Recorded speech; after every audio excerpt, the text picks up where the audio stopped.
এবারে বাজেটে রাজস্ব আদায়ে বড় ধরনের ঘাটতির আশঙ্কা সিপিডির। করোনার প্রভাবকে এড়িয়ে যাওয়ার অভিযোগ। জনবান্ধব, জীবন ঘনিষ্ঠ ও পরিকল্পিত এবারের বাজেট। আনুষ্ঠানিক প্রতিক্রিয়ায় আওয়ামী লীগ। মানবতা উপেক্ষিত বলছে বিএনপি। দাম বৃদ্ধির তালিকায় আমদানি করা অনেক পণ্য। বাড়ছে মোবাইলে কথা বলার খরচ। দেশীয় শিল্প পাচ্ছে সুরক্ষা। চট্টগ্রাম বন্দরের বরাদ্দে খুশি ব্যবসায়ীরা। চান দ্রুত বাস্তবায়ন, স্বচ্ছতা নিশ্চিত করার আহ্বান। 10 বছরে প্রায় বজ্রপাতে মারা গেছে 3000 মানুষ। পরিবেশের আমূল পরিবর্তন বড় কারণ বলছেন বিশেষজ্ঞ। ক্রিকেটের নিয়মে পরিবর্তন, বলে থুতু লাগানো বন্ধ নিয়ে সোচ্চার তারকা খেলোয়াড়রা। রেইনবো অলরাউন্ডার এক্সটেরিয়র পেইন্ট, বাংলাদেশের আবহাওয়া উপযোগী একমাত্র পেইন্ট। স্বাগত দুপুর 12টার সংবাদে, সাথে আছি আমি গালিব ইবনে রিয়াজ। দেখছিলেন শিরোনাম, এবারে বিস্তারিত। 2020-21 অর্থ বছরের প্রস্তাবিত বাজেটে বড় ধরনের রাজস্ব ঘাটতির আশঙ্কা করছে গবেষণা প্রতিষ্ঠান সিপিডি। দুপুরে অনলাইনে আনুষ্ঠানিক বাজেট প্রতিক্রিয়ায় বলা হয়েছে, এই বাজেটে করোনাকালীন বাস্তবতা এড়িয়ে গেছেন অর্থমন্ত্রী।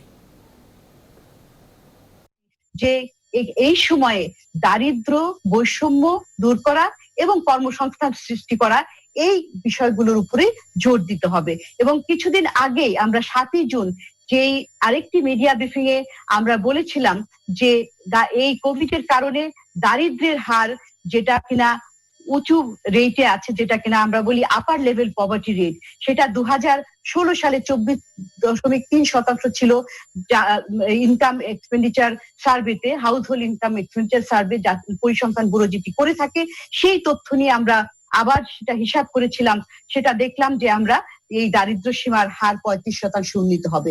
এছাড়া ভোগ বৈষম্য এবং আয় বৈষম্য কিন্তু অনেকখানি বেড়ে যাবে। সুতরাং এই জিডিপি প্রবৃদ্ধি সেন্ট্রিক দর্শন থেকে বেরিয়ে এসে আমাদেরকে দারিদ্র এবং বৈষম্য কিভাবে দূর করা যায় এবং কর্মসংস্থান সৃজনের দিকেই বেশি মনোযোগী হতে হবে।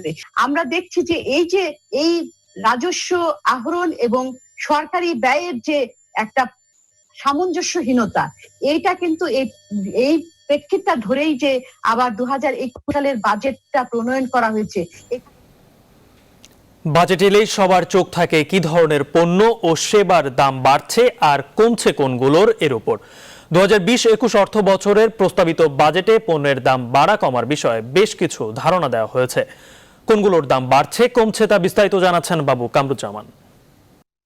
এবারের বাজেটে দাম বাড়া কমার হিসাব নিকাশে বাজেট এলেই আসলে আমরা দেখতে পাই যে দাম বাড়ার তালিকাটি আসলে বড় দীর্ঘ হয় এবং কমার তালিকাটি কিন্তু তুলনামূলক ছোট হয়। বাড়ার তালিকায় শুরুতেই যদি বলি, যারা ধূমপায়ী রয়েছেন তাদের জন্য আসলে দুঃসংবাদ। সিগারেট, তামাক এবং জর্দার দাম কিন্তু এবার বাড়ছে। এবারে সম্পূরক শুল্ক এবং অন্যান্য শুল্ক এই খাতে বাড়ানো হয়েছে। এবং এর পরে যদি আমরা দেখি, after shave, lotion, body spray এই ধরনের পণ্যগুলো ব্যবহার করছেন সাজসজ্জার ক্ষেত্রে, তাদের জন্য দুঃসংবাদ রয়েছে। এসব পণ্যও কিন্তু এবারে দাম বাড়ছে। এবং এরপর আমরা যদি লক্ষ্য করি যে আসবাবপত্রের তালিকা, সেখানে আমরা দেখেছি যে এবারে কিন্তু মূসক 5% থেকে 7.5% করা হয়েছে। অর্থাৎ এই দামি আসবাবপত্রের দাম কিন্তু এবার আরো তুলনামূলকভাবে বাড়ছে। এবার ভিন্ন প্রেক্ষাপটের বাজেট, পুনরুদ্ধারের বাজেট। সেখানে দেখতে পাচ্ছি যারা বিলাসবহুল গাড়ি কিনতে চান তাদের জন্য দুঃসংবাদ রয়েছে। গাড়ির নিবন্ধন খরচ কিন্তু বাড়ছে। সেখানে সম্পূরক শুল্ক 10% থেকে এবার 15% করা হচ্ছে। এবং এরপরে আমরা জানাতে চাই, যারা একটু প্রাকৃতিক উপায়ে নিজেকে সুরক্ষিত রাখতে চান, মধু খেতে চান নিয়মিতভাবে, তাদের জন্য দুঃসংবাদ রয়েছে। মধুতে কিন্তু মূসক 0% থেকে 15% করা হচ্ছে। অর্থাৎ মধুর দাম কিন্তু তুলনামূলকভাবে বাড়ার সম্ভাবনা রয়েছে। এবং বাড়ার তালিকায় এরপরে যদি আপনাদেরকে জানাই, মোবাইল ব্যবহার যারা নিয়মিত আমরা করছি, মোবাইল সিম, সেখানে কিন্তু দাম বাড়ছে। মোবাইল হ্যান্ডসেটের দামও কিন্তু এবারের বাজেটে আসলে বাড়ানো হচ্ছে। অনলাইন শপিং এবং ই কমার্সের ক্ষেত্রে কিন্তু এবার নতুন করে শুল্ক আরোপ করা হচ্ছে। অর্থাৎ এই খাতেও কিন্তু তুলনামূলকভাবে খরচ বাড়বে। এক্ষেত্রেও সেটি বাড়ছে। এবং দাম কমার তালিকা এবার দর্শক আপনাদেরকে জানিয়ে দিতে চাই, দাম কমার তালিকা তুলনামূলকভাবে প্রতি বাজেটে আমরা ছোট দেখেছি, তবে এবার কৃষিকে অগ্রাধিকার দেওয়া হয়েছে বাজেটে। সেক্ষেত্রে কৃষি যন্ত্র এবং উপকরণের দাম কিন্তু তুলনামূলক কমছে, সেটির ঘোষণা এসেছে। শুল্ক যেটি 10% বিদ্যমান ছিল এই সব পণ্যের আমদানিতে, সেটি 1% নামিয়ে আনা হচ্ছে। এরপর পোলট্রি, ডেইরি এবং মৎস্য শিল্পের উপকরণ নিয়ে দর্শক আপনাদেরকে জানাতে চাই, শুল্ক যেটি 5% ছিল সেটি কিন্তু এবার 0% নামিয়ে আনা হচ্ছে।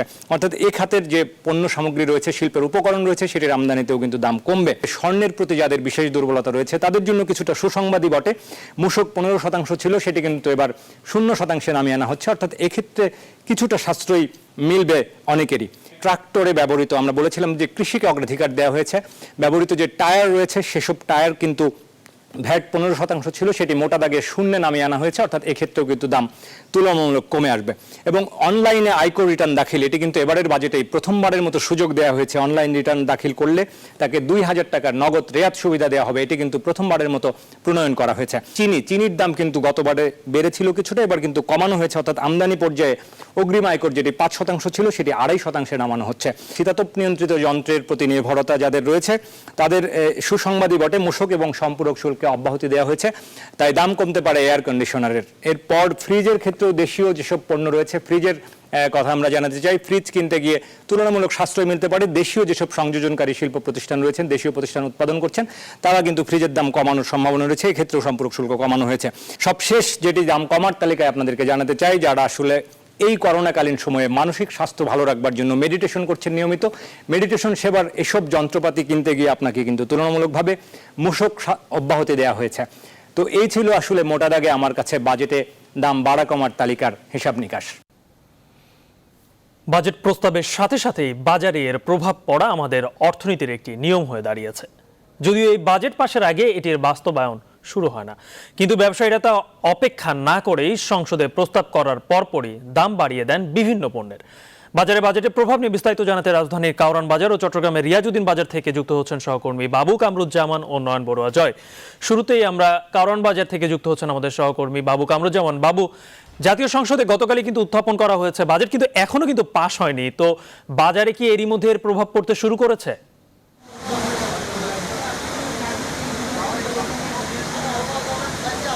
ধন্যবাদ আপনাকে। আমরা আসলে যদি দেখি যে বাজেটের আগে থেকে আমরা কিন্তু রিপোর্টটিতেও দেখছিলাম যে বেশ কিছু পণ্যের দাম বাড়া কমার যে দীর্ঘিত তালিকা দেখছিলাম, সেই তালিকায় কিন্তু আরও অনেক কিছুই আসলে রয়েছে।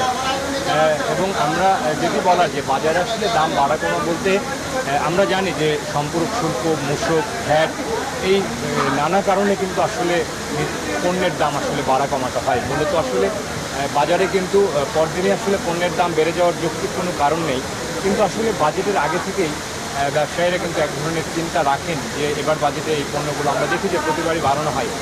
কারণ আমরা রিপোর্টটিতেও দেখছিলাম যে মোবাইল সেবা, ইন্টারনেট, অন্যান্য খরচ, আনুষঙ্গিক অনলাইন সেবা অনেক কিছু কিন্তু এবার আসলে সাধারণ মানুষের ধারে সেই বোঝা চাপছে। তো আমরা বাজারে এসে যেটা দেখছি যে এখন আমি পেঁয়াজ রসুনের বাজারে রয়েছে, আমরা জানি যে পেঁয়াজ রসুনের ক্ষেত্রেও উৎসেকর বলে একটি বিষয় রয়েছে এবং সেই কারণে কিন্তু আসলে তার প্রভাব থাকে। কিন্তু পেঁয়াজের বাজার আমরা এখনও পর্যন্ত সেটা আসলে লক্ষ্য করিনি। এখন পর্যন্ত 40-41 টাকা পাইকারিতে বেচা কেনা হচ্ছে। আমরা এখানে সাধারণ মানুষের ক্রেতা বিক্রেতাদের সাথে আসলে কথা বলে জানবো যে তাদের প্রত্যাশার সাথে বাস্তবতা কেমন। আমরা একজন ক্রেতার সাথে একটু জানতে চাইবো, আপনি একটু বলবেন যে একজন ক্রেতা হিসেবে গতকালকে বাজেট ঘোষণা হলো, এবার তো করোনা কালের একটি বাজেট, তো আপনারা সাধারণ মানুষ হিসেবে যেমন আশা করেন যে জিনিসপত্রের দাম স্বাভাবিক থাকা, সহনীয় থাকা, কিন্তু প্রতি বাজেটে দেখা যায় যে বিশাল একটি লম্বা তালিকা দাম বাড়ার। কি মনে হচ্ছে এবারের বাজেট আসলে কেমন হলো আপনাদের জন্য, বিশেষ করে জিনিসের দাম বাড়ার ক্ষেত্রে? আসলে ভাই আসসালামু আলাইকুম। আসলে এবারের বাজেট মাননীয় প্রধানমন্ত্রী যেটা পেশ করেছেন, আসলে আমার মধ্যবিত্ত আমরা যারা আছি এদের জন্য বহুত চাপে পড়ে দাঁড়াবে এটা আমাদের নিত্য প্রয়োজনে কেনাকাটার জন্য। আশা করি মাননীয় প্রধানমন্ত্রীর অনুরোধ যেন মধ্যবিত্ত মানুষ যেন কেনাকাটা করতে পারে, ওইভাবে বাজেটটা পেশ করার জন্য অনুরোধ করছেন মাননীয় প্রধানমন্ত্রীকে। এবার তো বেশ কিছু জিনিসের দাম বাড়ানো হয়েছে, আবার কিছু কিছু যেমন স্বর্ণের দাম তুলনামূলক কমবে কারণ শুল্ক সেখানে কমানো হয়েছে। আপনার কাছে কী মনে হয় যে সাধারণ মানুষের যে জিনিসগুলো দরকার সেগুলোর দাম আসলে প্রতি বাজেটে বাড়ে না কমে? আসলে সাধারণ মানুষের জন্য কিছু কিছু কিছু কিছু জিনিসপত্র বাড়ে, কিছু আমাদের আয়ত্তের বাইরে চলে যায়, এটা আমাদের পক্ষে কিনা কখনো সম্ভব হচ্ছে না। কারণ স্বর্ণ তো আসলে সবাই কিনতে না, স্বর্ণ তো আমাদের পক্ষে জীবনও সম্ভব না, আমাদের পক্ষে সম্ভব না। তো আপনাদের প্রত্যাশা কী থাকে আসলে? আমাদের প্রত্যাশা হলো মধ্যবিত্ত ফ্যামিলি নিম্নবিত্ত লোকজন যখন কেনাকাটা করতে পারে, প্রধানমন্ত্রীর দিকে এটাই আবেদন, উনি যখন বাজেটটা সুন্দরভাবে পেশ করে আমাদের দিকে দৃষ্টি আকর্ষণ বাস্তবায়ন করে। ধন্যবাদ আপনাকে। আসলে গালিব, এখানে যারা ক্রেতা বিক্রেতা রয়েছেন তারা যদি বলছিলেন যে তারা চায় যে জিনিসপত্রের দাম যেন সহনীয় থাকে, স্বাভাবিক মূল্যে তারা কিনতে পারেন, বাজেট যেন গণমানুষের হয়, এটাই আসলে তাদের প্রত্যাশা। জিনিসের দাম যেন স্বাভাবিক থাকে, নিত্যপণ্যের দামটা বেশি থাকে, এটি প্রত্যাশা। তো এই ছিল কারণ বাজার থেকে আমার কাছে। আমরা চট্টগ্রামে আমাদের সহকর্মী নয়ন বড়ুয়া জয় রয়েছে, তার কাছ থেকে সেখানকার খবর জানতে। নয়ন বড়ুয়া জয়, আপনার কাছে ফিরছি।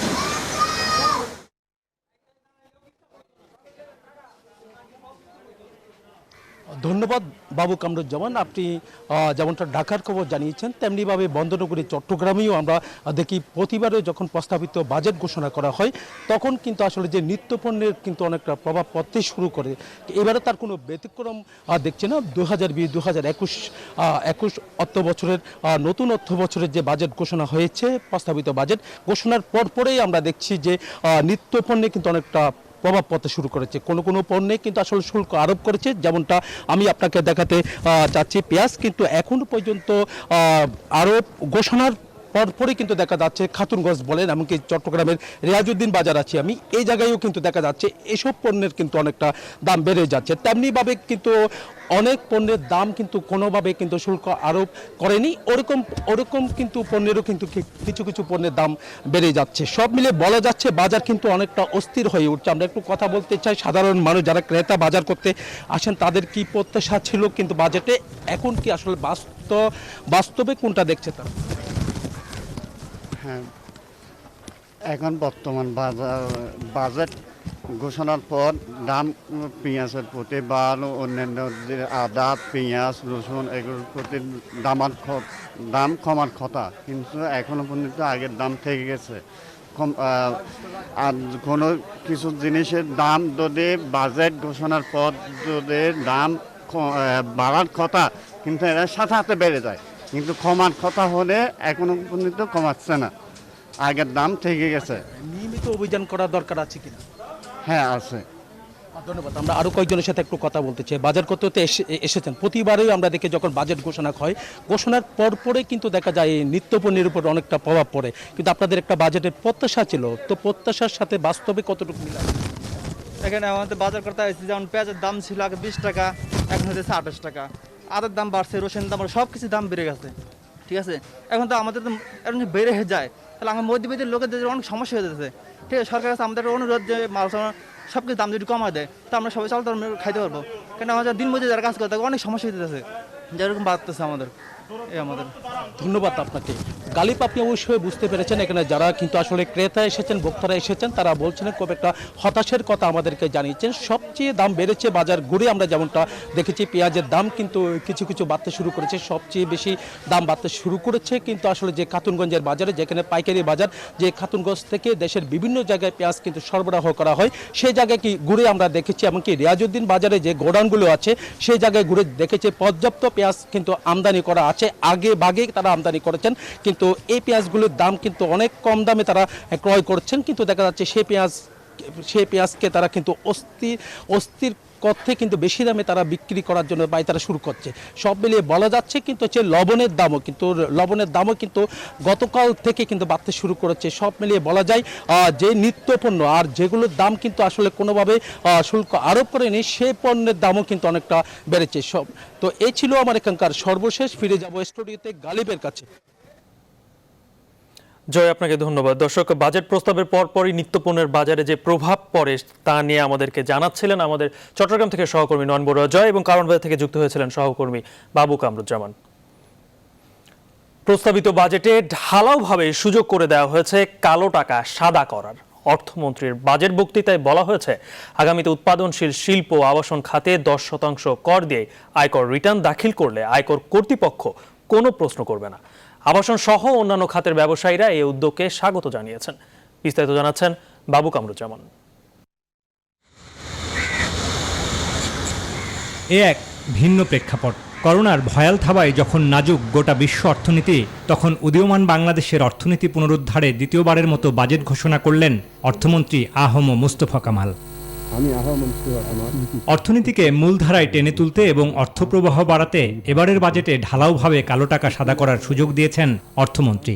বাজেট বক্তৃতায় বলা হয়েছে, দেশের প্রচলিত আইনে যাই থাকুক না কেন, ব্যক্তিশ্রেণীর করদাতাদের চলতি অর্থবছরের 1 জুলাই থেকে 2021 সালের 30 জুন পর্যন্ত আয়কর রিটার্নে অপ্রদর্শিত জমি, বিল্ডিং, ফ্ল্যাট ও অ্যাপার্টমেন্টের প্রতি বর্গমিটারের ওপর নির্দিষ্ট হারে এবং নগদ অর্থ, ব্যাংকে গচ্ছিত অর্থ, সঞ্চয়পত্র, শেয়ার, বন্ড বা যে কোনো সিকিউরিটিজের ওপর 10% কর দিয়ে আয়কর রিটার্ন দাখিল করলে কর বিভাগ বা কোনো কর্তৃপক্ষই প্রশ্ন করতে পারবে না।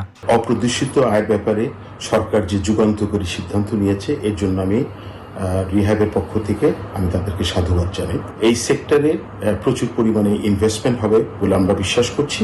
দেশ থেকে যে হাজার হাজার কোটি টাকা বিদেশে পাচার হয়ে যাচ্ছে, সেটাও কিন্তু বন্ধ হবে। এই সুযোগ রাখা হয়েছে ব্যক্তিশ্রেণীর বিনিয়োগকারীদেরও। ব্যক্তি করদাতারা পুঁজিবাজারে অর্থ বিনিয়োগ করলে এবং ওই বিনিয়োগের উপর 10% কর দিলে এক্ষেত্রেও আয়কর সহ অন্য কোনো কর্তৃপক্ষ প্রশ্ন তুলবে না। এটা পরিস্থিতি অনুযায়ী, তার বিনিয়োগের নেচার অনুযায়ী সে যদি দেখে যে না, হ্যাঁ, এখানে কর্মসৃজনমূলক প্রকল্প হয়েছে, এখানে দারিদ্র দূরীকরণের বিষয় প্রকল্প হয়েছে, এখানে একটা অর্থনীতিতে গতিশীলতা আনার প্রকল্প হয়েছে, সেই ক্ষেত্রে এই প্রশ্ন করার বিষয়টা সেইভাবে বিবেচিত হতে পারে। অর্থ পাচার ও কর ফাঁকি ঠেকাতেও এবারের বাজেটে সংযোজন করা হয়েছে নতুন বিধান। অর্থনীতিতে অপ্রদর্শিত অর্থ এবং কালো টাকা বিনিয়োগের সুযোগ নিয়ে প্রতি বাজেটেই নানা আলোচনা, সমালোচনা এবং মত দেখা যায় নানা মহলে। এবারের বাজেটেও যা সুযোগ রাখা হয়েছে ভিন্ন পরিস্থিতি বিবেচনা করে, এবং অর্থনীতি বিশ্লেষকরা মনে করছেন এই সুযোগকে কাজে লাগানো গেলে বিনিয়োগ, কর্মসৃজন এবং অর্থনীতিতে টাকার যোগানে তা সহায়ক ভূমিকা রাখতে পারে। বাবু কামরুজ্জামান, নিউজ 24, ঢাকা। প্রস্তাবিত 2020-21 অর্থ বাজেটে চট্টগ্রাম বন্দরের বরাদ্দে খুশি ব্যবসায়ীরা। তবে সেটা দ্রুত বাস্তবায়নের তাগিদ দিয়েছেন চট্টগ্রামের ব্যবসায়ীরা। একই সঙ্গে বলছেন, কৃষি, শিল্প ও স্বাস্থ্য খাতে বেশি গুরুত্ব দেওয়া হলেও এর বাস্তবায়ন হবে চ্যালেঞ্জিং। 2 লাখ কোটি টাকা ঘাটতি বাজেট বাস্তবায়নের জন্য সততা, স্বচ্ছতা ও দক্ষতাও নিশ্চিত করার দাবি তাদের। নয়ন বড়ুয়াজের তথ্য ছবিতে ডেস্ক রিপোর্ট। আর 10টি বাজেটের মতো নয় এবারের প্রস্তাবনা। বিশ্বজুড়ে কোভিড-19 সংক্রমণের এই সময়ে সব দেশ যখন অর্থনীতি গতিশীল রাখতে হিমশিম খাচ্ছে, তখনই ঘোষণা বাংলাদেশের 5,68,000 কোটি টাকার বাজেটের। এখন আইন প্রণয়ন মহামারীর হুমকির সঙ্গে এখন যোগ হয়েছে কর্মহীন মানুষের আর্তনাদ। স্বাস্থ্য খাত এবার যেমন বেশি দাবি রাখে, তেমনি গরিব মানুষের জীবন বাঁচানো জরুরি। সব মিলে সরকার বড় চ্যালেঞ্জের মুখে, বলছেন পোশাক খাতের ব্যবসায়ীরা। সোর্স ট্যাক্সটা 0.25 ছিল গত বছর, করা হয়েছে বিশেষ একটা পরিস্থিতিতে। তার চাইতে এখন পরিস্থিতি আরও খারাপ। আমার মনে হয় এই ধরনের কোনো সোর্স ট্যাক্সের ইয়েতে না রাখাই ভালো। প্রস্তাবিত বাজেটে চট্টগ্রাম বন্দরের কন্টেইনার হ্যান্ডলিং সক্ষমতা বাড়াতে বেশ কয়েকটি খাতে বরাদ্দ রয়েছে। ব্যবসায়ীরা এতে খুশি হলেও শিগগির তার বাস্তবায়ন দাবি করেছেন। সবাইকে যাতে সমান দৃষ্টিতে দেখা হয়, সব রপ্তানিকারককে যাতে সমান দৃষ্টিতে দেখা হয়, এটাই ফাইনাল বাজেটে যাতে এটা রূপান্তর হয়, এটা আমরা চাই। চলতি বাজেটে বড় শিল্পের সুবিধা বেশি উল্লেখ করে বিজিএমইএ নেতারা বলছেন, ক্ষুদ্র শিল্পগুলো এর আওতায় আনা প্রয়োজন, না হয় সামগ্রিক উন্নয়ন বাধাগ্রস্ত হবে। এক্সপোর্টের জন্য বে টার্মিনাল এবং বাকি যে টার্মিনালগুলো করছে, এইগুলি অবশ্যই যত সম্ভব দ্রুততার সাথে যদি শেষ করতে পারি, তাহলে অর্থনৈতিক কর্মকাণ্ড দ্রুততর সময়ে এগিয়ে যাবে বলে আমরা বিশ্বাস করি। চট্টগ্রাম কেন্দ্রিক উন্নয়নমূলক কয়েকটি মেগা প্রকল্পে গুরুত্ব দেওয়া হয়েছে প্রস্তাবিত বাজেটে। এগুলোর দ্রুত বাস্তবায়ন চান অর্থনীতিবিদরা। এই বাস্তবায়নটা টাইম বেসিসে যদি মনিটরিং করে যদি হয় প্রপারলি, যে জুলাইতে কত হবে, অগাস্টে কত হবে, সেপ্টেম্বরে কত হবে, মান্থলি এটার পারফরমেন্স আসলে ইমপ্লিমেন্টেশন হওয়া উচিত। এগুলো যাদের দ্বারা বাস্তবায়িত হয় তাদের প্রধান অংশটা হচ্ছে প্রশাসন। এবং প্রশাসন উন্নয়ন এবং অর্থনৈতিক কর্মকাণ্ড চালু রাখার জন্য সেভাবে প্রশিক্ষিত নয়। চ্যালেঞ্জিং হলেও করোনা পরিস্থিতি বিবেচনায় বেশ কিছু পণ্যে মূসক প্রত্যাহারকে বাস্তবমুখী সিদ্ধান্ত বলছেন বিশ্লেষকরা। Desk report, news 24। এবারের বাজেটকে জনবান্ধব, জীবন ঘনিষ্ঠ ও পরিকল্পিত বলে আখ্যায়িত করেছেন আওয়ামী লীগ সাধারণ সম্পাদক ওবায়দুল কাদের। দুপুরে অনলাইনে বাজেট পরবর্তী আনুষ্ঠানিক প্রতিক্রিয়ায় তিনি একথা বলেন। এদিকে বিএনপি অবশ্য এই বাজেটে মানবতা উপেক্ষিত বলে মন্তব্য করেছে। বিদ্যমান সংকটকে সম্ভাবনা রূপ দেওয়ার বাস্তবসম্মত প্রত্যাশা দলিল। করোনা ভাইরাসের সৃষ্ট সংকটময় পরিস্থিতিকে সম্পূর্ণভাবে বিচার বিশ্লেষণ করে সংকটকালীন ও সংকট পরবর্তী সম্ভাব্য অর্থনৈতিক চ্যালেঞ্জ মোকাবিলার গতিপথ নির্ণয়ের লক্ষ্যকে সামনে রেখেই প্রণীত হয়েছে এবারে বাজেট, যা জীবন জীবিকার মধ্যে ভারসাম্য বজায় রেখে দেশকে এগিয়ে নিতে শেখ হাসিনা সরকারের সময়োচিত সাহসী চিন্তার ফসল। মেগা প্রজেক্টগুলোতে দেওয়া হয়েছে, যেগুলো ইতিমধ্যে প্রশ্নবিদ্ধ এবং যেগুলো অপেক্ষা করতে পারত। দেশের মানুষের স্বাস্থ্য খাতে, সামাজিক নিরাপত্তা খাতে সবচেয়ে বেশি অগ্রাধিকার দেওয়ার কথা, সেগুলো অনেকটা বঞ্চিত হয়ে এই প্রকল্পে টাকা যাওয়ার অর্থ হচ্ছে যে এটা দুর্নীতির যে ধারা ছিল সেটাকে অব্যাহত রাখা। দুপুর 12টার সংবাদের সময় হলো একটি বিরতির, সঙ্গে থাকুন, ফিরছি একটু পরে। বিরতির পর আবারও স্বাগত দুপুর 12টার সংবাদে, দেখছেন নিউজ 24। করোনা ভাইরাসের প্রভাব মোকাবেলায় রাজধানীর রাজাবাজার এলাকায় চলছে লকডাউন। বাস্তবায়নে কাজ করছে আইন শৃঙ্খলা বাহিনী। এ বিষয়ে বিস্তারিত জানাতে রাজাবাজার এলাকা থেকে যুক্ত হচ্ছেন সহকর্মী আলী তালুকদার। আলিয়াস, তৃতীয় দিনের মতো চলছে লকডাউন। রাজাবাজার যে এলাকার অবস্থা কেমন দেখছেন?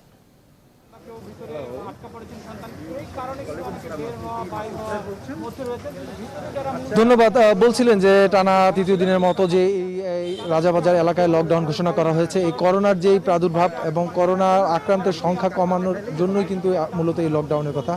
আমি আপনাকে একটু পেছনে সার্বিক যে চিত্র একটু দেখানোর চেষ্টা করছি, যে এইখানে যারা এই এলাকায় যারা বসবাস করেন তাদের মধ্যে দেখা গিয়েছে যে কাজের প্রয়োজনে অথবা বিশেষ প্রয়োজনে তারা বের হচ্ছেন এবং বের হওয়ার সময় তাদের যে রেজিস্ট্রি খাতা, এখানে যারা স্বেচ্ছাসেবক হিসেবে কাজ করছেন তাদের এখানে তারা তাদের নাম এবং ঠিকানা লিখে যাচ্ছেন এবং আইন শৃঙ্খলা রক্ষাকারী বাহিনী যারা রয়েছেন তারা তাদের যে শারীরিক বিষয়গুলো রয়েছে, যে শরীরে তাপমাত্রা, সেই শরীরে তাপমাত্রা, হ্যান্ড স্যানিটাইজার এবং মাস্ক, গ্লাভ ব্যবহার করছে কিনা সেগুলো নিশ্চিত করার পরেই কিন্তু তাদেরকে ভেতরে প্রবেশ এবং বাহির হতে দিচ্ছে।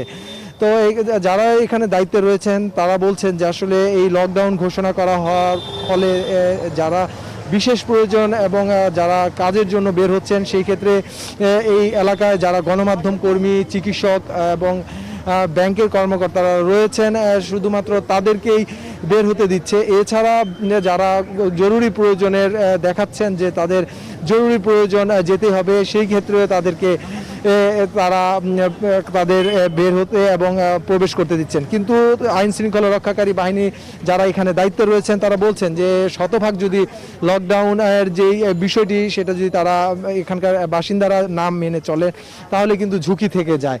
এবং যে ঝুঁকির বিষয়গুলো যখন বারবার বলা হচ্ছে তখন একটি বিষয় যে এলাকার যারা উৎসুক জনতা এবং আশপাশে যারা রয়েছেন তারা এখানে জড়ো হচ্ছেন এবং সেই জড়ো হওয়ার ফলে কিন্তু এক ধরনের ঝুঁকি থেকে যায়। তো এই পূর্ব রাজাবাজারে যেই লকডাউন ঘোষণা করা হয়েছে সেই লকডাউন আসলে কতটা নিশ্চিত, সেই ক্ষেত্রে এখানকার সেবকরা বলছেন যে সেটা যদি পরিপূর্ণভাবে না মানা হয় তাহলে ঝুঁকি থেকে যায় বলে জানিয়েছেন। তো এই ছিল আমার কাছে রাজাবাজার থেকে সর্বশেষ খবর। গালিব। আলী, আপনাকে ধন্যবাদ। দর্শক, রাজাবাজারে তৃতীয় দিনের মতো লকডাউন চলছে, সেখানকার সর্বশেষ অবস্থা জানাচ্ছিলেন সহকর্মী আলী তালুকদার। সংবাদে নিচ্ছে আরও একটি বিরতি, সঙ্গে থাকুন, ফিরছি একটু পরে। বিরতির পরে আরও একবার স্বাগত দুপুর 12টার সংবাদে, দেখছেন নিউজ 24। এবারে খেলার খবর। অনিল কুম্বলের নেতৃত্বাধীন আইসিসি ক্রিকেট কমিটির বলে লালা ব্যবহার নিষিদ্ধ করার পর থেকে এর পক্ষে বিপক্ষে নানা মত আসছে। এমন সিদ্ধান্তের পর থেকেই সাবেক খেলোয়াড় টেন্ডুলকার, ওয়াসিম আকরাম থেকে শুরু করে বর্তমান খেলোয়াড় মিচেল স্টার্কও হতাশা প্রকাশ করেছেন এমন সিদ্ধান্তে। এই ছিল দুপুর 12টার সংবাদের আয়োজন, দেখছেন নিউজ 24। সঙ্গে যারা ছিলেন ধন্যবাদ সবাই।